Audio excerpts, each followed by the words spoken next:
इंसाफ का झंडा मेरे हाथ में है। शाह महमूद कुरैशी अडियाला जेल से रिहा। तफसीलात के मुताबिक पाकिस्तान तहरीक इंसाफ के वाइस चेयरमैन शाह महमूद कुरैशी को अडियाला जेल से मंगल की शाम रिहा कर दिया गया। जेल हुकाम के मुताबिक शाह महमूद कुरैशी को अदालती अहकामात पर रिहा किया गया था। अदालत ने शाह महमूद कुरैशी को फौरी तौर पर रिहा करने और किसी और केस में गिरफ्तार न करने का हुक्म दे दिया। अदालत ने ये भी हुक्म दिया कि शाह महमूद कुरैशी से कोई बयान हलफी भी न लिया जाए।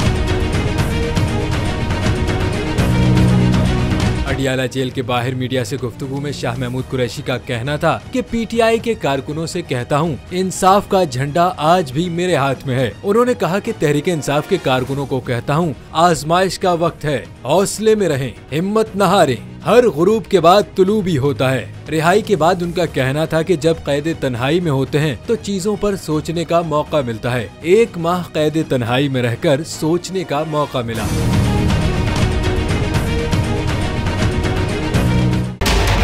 बजट 2023 वादों से इरादों तक का सफर और इससे जुड़ी अवाम की नई उम्मीदें। सरकारी मुलाजिम, मजदूर या हो कारोबारी, टिकटिकी बांधे सबकी नजर है इस साल के बजट पर।